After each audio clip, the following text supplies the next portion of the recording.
Hello everyone, and salam alaikum to my Muslim friends who may be watching. And my name's Colin. I was going to talk about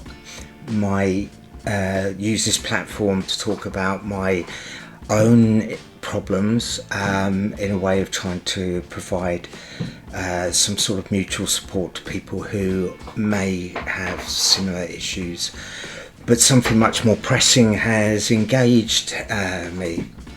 I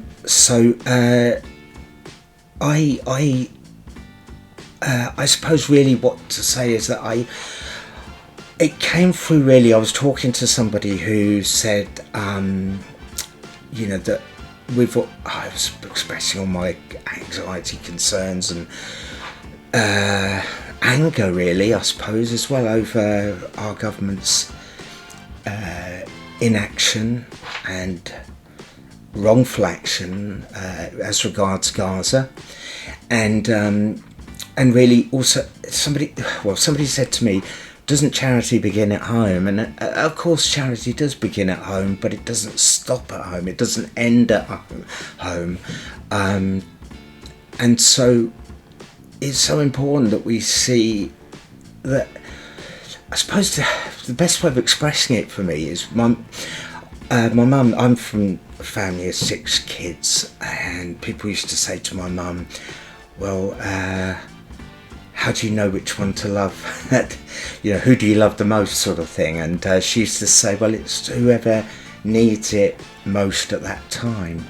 And I think that's a great way of looking at where to give your support, your love, your passion, your heart, your soul, your energy, is to give it to those who are most in need at any given time. And right now, probably the most in need globally are the people from Gaza. My situation is that I'm disabled through 2 progressive diseases. One's an autoimmune one and one's a neurological one, and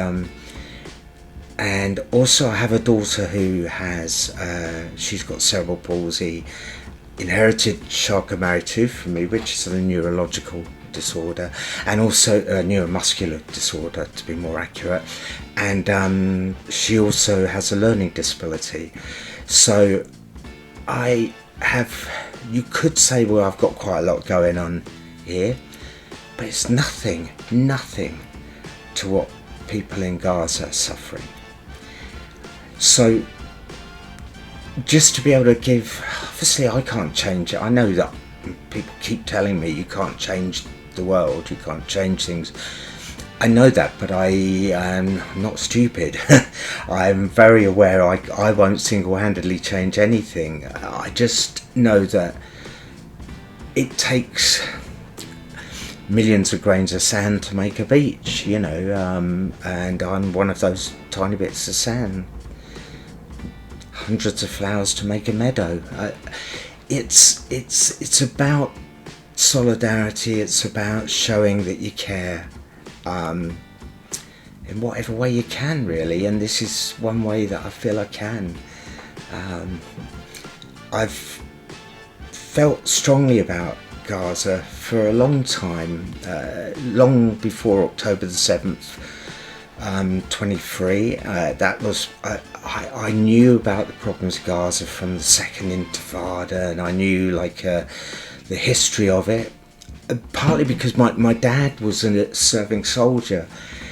He was just too late for he came in at the end of the war and was sent to North Africa. He joined up and was sent to North Africa to train for the last push into Japan, and that never happened because obviously Americans dropped the atomic bombs, and that ended the Japanese surrendered, obviously, and my dad ended up being sent to Palestine. So he was there from 45 to 1948 when the British Mandate ended. And I don't know a lot. My relationship with my dad is pretty was very fragmented from when I was very young. I know now that he probably suffered a lot of post-traumatic stress that wasn't really called that back then, but there was obviously some issues from his time in the military. I used to think he was anti-Semitic. I knew, which was strange because I knew he wasn't racist, but he was anti-Semitic to my mind. But what it was really was he was anti-Israel, and probably because he'd been captured at some point there. He'd been the British troops were advised not to go out into the local bars and certainly not go out in uniform, and my dad, being my dad, broke that rule and went out and drank and got captured by, I think, probably the Irgun, but it could have been Stern Gang, the predecessors to the IDF, Israeli Defence Force, or Israeli Occupational Forces as they should be known. And the torture that he endured was very typical, very similar to the kind of torture that we hear about from Palestinians who have been incarcerated in the Israeli prisons. My dad was very, very interesting. I mean, he was very, very positive about Arabs. He loved Arabs. He always said they were very, very kind of quite wonderful people, very warm, very friendly, very peaceful, very peaceful. That was one of the things I always remember him saying, which kind of like was completely different to what we'd heard through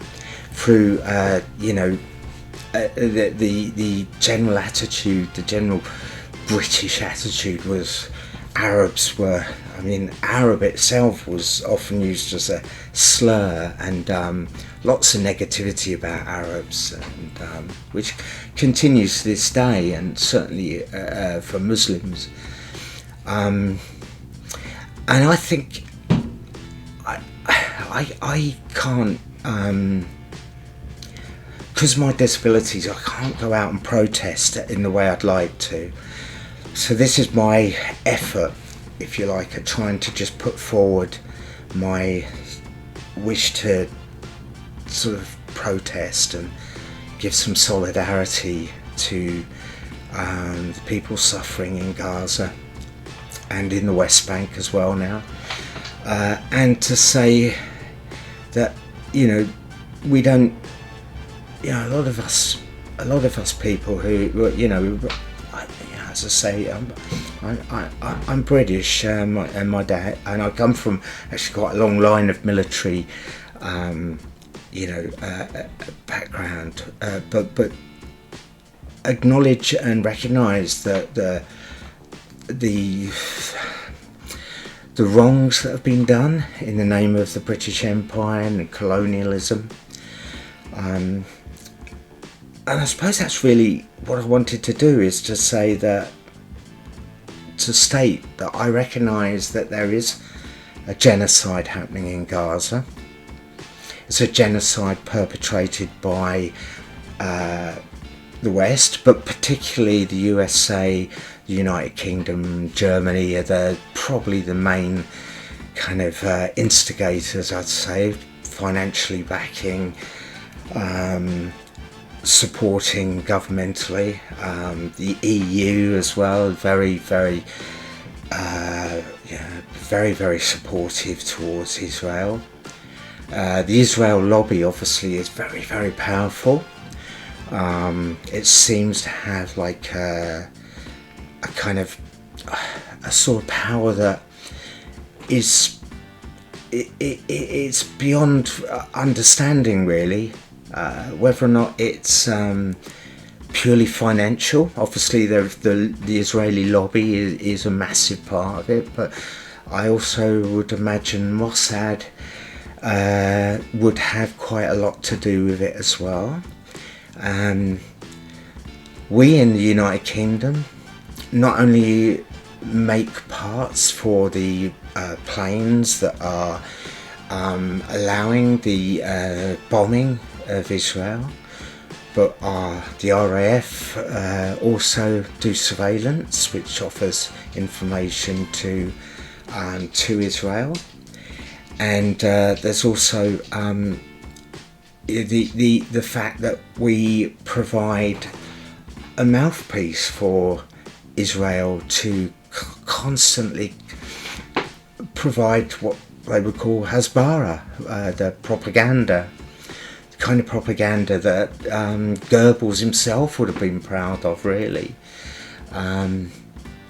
So really, it suffices for me to say that I see the genocide. I see it every day. I see it with my own eyes. I'm not going to turn away. I know some people, it's too much for them to bear to look at, but I can't. I think, well, that's the least I can do. Is I'm not enduring it, am I? I'm just seeing it, and I think I have a duty to see it and express my disgust at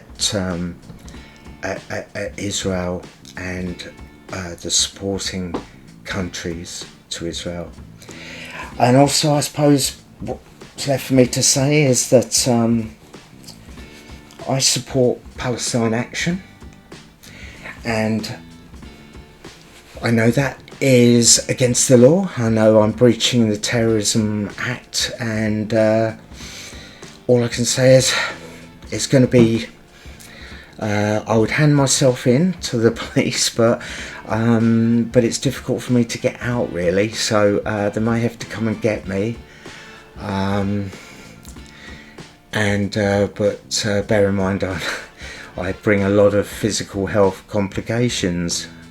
I'm not going to resist arrest or anything like that, but you might need to have a medic to be available, and also a wheelchair if you don't let me take my wheelchair with me, but I would come quietly if that's what you need to do. I strongly believe in this, and that's all I can say, really, and only to say that thank you for listening, inshallah, and God bless, and peace be with you for my atheist friends as well, and God willing, things may change, or whether it's not God, it might not be God willing, but let's just hope things change, for the best.